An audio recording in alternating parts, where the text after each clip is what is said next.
Anak, kunin mo ang talandro at anting-anting na to. Itago mo itong mabuti dahil ito ang magliligtas sa panganib. Balang araw ay ikaw ang susunod sa yapak ko. Pero tay, paano po kayo? Paano kayo lalaban sa mga aswang kung wala ang mga to? Story time.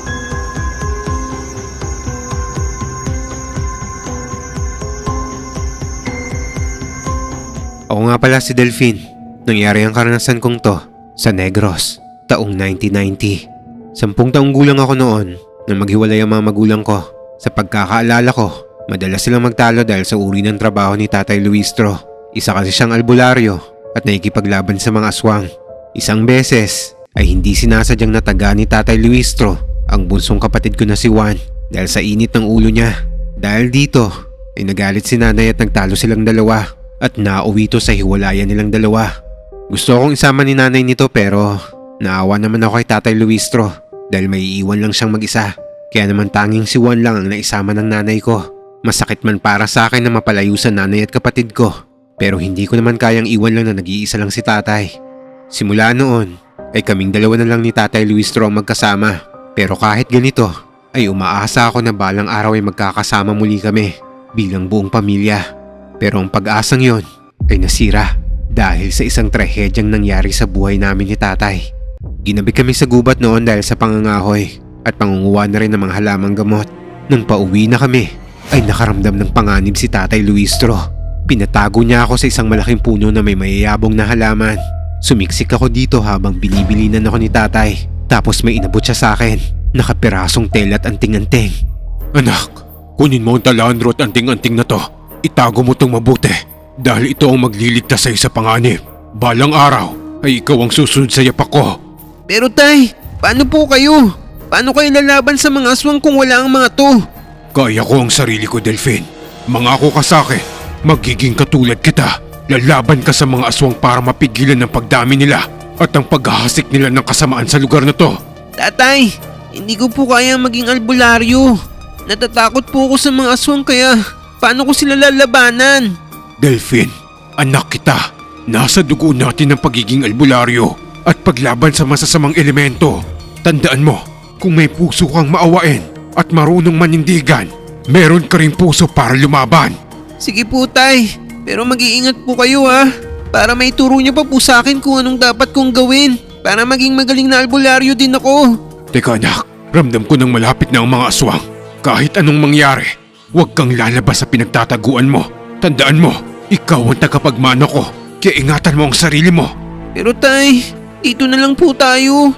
Huwag na rin po kayong lumabas. Kailangan kong gawin to anak. Mahahanap nila tayo rito. At ayokong madamay ka. Mag-iingat po kayo ha. Basta yung bilin ko, kahit anong mangyari, huwag kang lalabas. Kung sakaling hindi ako palarin, hanapin mo ang nanay at kapatid mo. Hanapin mo sila para mabuo ulit ang pamilya natin. Kahit wala na ako. Ha? Huwag mo kakalimutan yan. Kahit bata pa ako nito, ay ramdam kong kakaiba ang ikinikilos ni Tatay Luistro. Pakiramdam ko ay nagpapaalam na siya sa akin dahil sa mga binibili niya. Pero alam kong hindi ko mapipigilan si tatay sa gagawin niyang paglaban sa mga halimaw. Kaya kinuha ko ng talandro, pati na rin ang anting-anting na binigay niya sa akin. Matapos to, naglakad na siya palayo sa pinagtataguan ko. Sa tulong ng liwanag ng buwan, ay kitang-kita ko ang grupo ng mga aswang na nagkalat malapit sa pinagtataguan ko. Kinakabahan ako para kay tatay noon, pero wala akong makitang takot sa mukha niya. Matapang niyang hinarap ang mga aswang kahit nag-iisa lang siya. Nagkaharap tayo muli, Luistro. Panahon na para pagbayaran mo ang pagpatay mo sa ama ko. Wala akong dapat pagbayaran sa'yo dahil ginawa ko lang kung ano ang tama. Tignan natin ngayon kung may laban ka pa sa amin. Sige, dakpin siya at dalhin sa harap ko ng buhay. Sumilip ako mula sa mga dahon ng halamang nakapaligid sa pinagtataguan ko. Kitang-kita ko kung paanong nakipaglaban si tatay gamit ang itak niya at buntot pagi. Hawak niya to sa magkabilang kamay at iwinawas-iwas sa mga aswang na lumalapit sa kanya. Hanga rin ako sa galing at husay ni tatay sa pakikipaglaban sa mga aswang. Bawat wasiwas niya ng buntot pagi ay sinasabayan niya ng pagtarak ng itak sa dibdib ng mga to.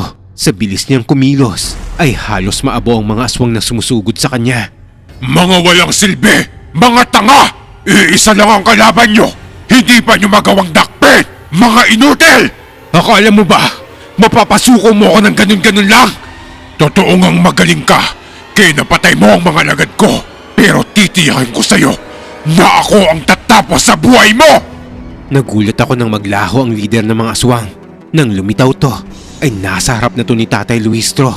Nakita kong nabigla si tatay, pero nagawa pa rin niyang lumaban. Iwinasiwas niya ang buntot pagi, pero nakatras ang aswang bago muling naglaho. Dito ko naisip na may taglay na tagabulag ang aswang na to.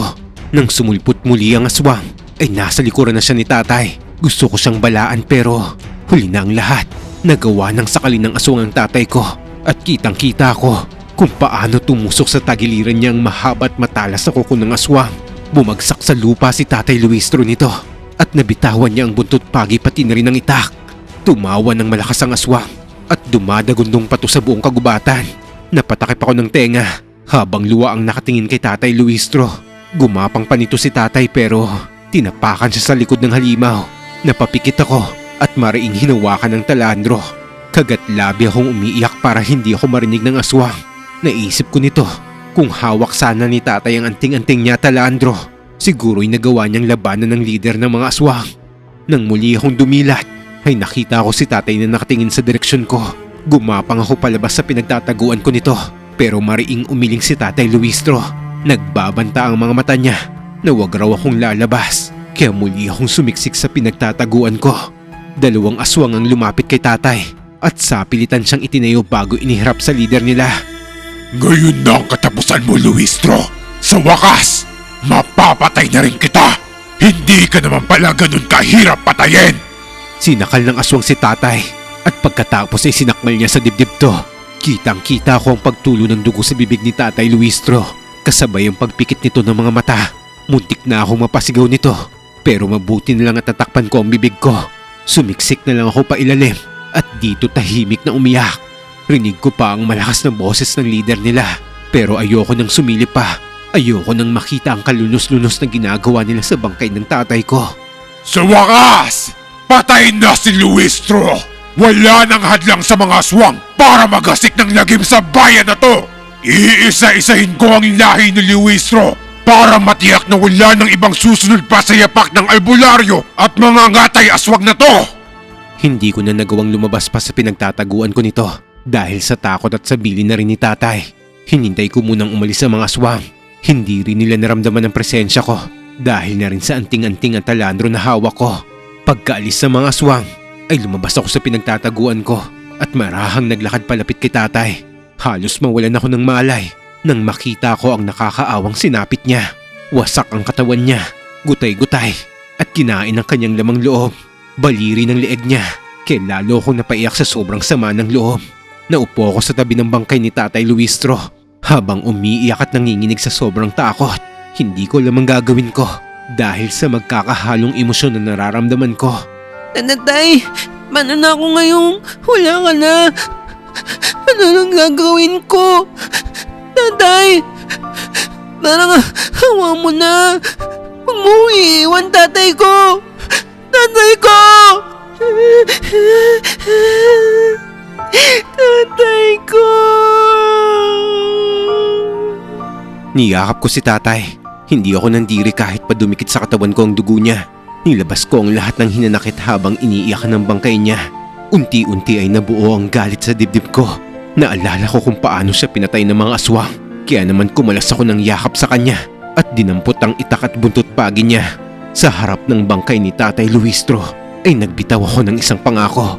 Papatayin ko silang lahat, tay! Magsasanay ako mabuti at hahanapin ko sila! Papatayin ko silang lahat! Pahihirapan ko ang leader ng mga aswang katulad ng ginawa niya sa'yo! Pangako yan, tay! Papatayin ko silang lahat! Nilabas ko ang lahat ng galit ko sa sigaw na to. At dahil dito, hindi na kinaya ng katawan ko ang matinding emosyon at traumang pinagdaanan ko. Kaya nawalan ako ng malay nito. Para mapanood ang buong video, pumunta lang sa aking YouTube channel at hanapin ang video na to. Enjoy!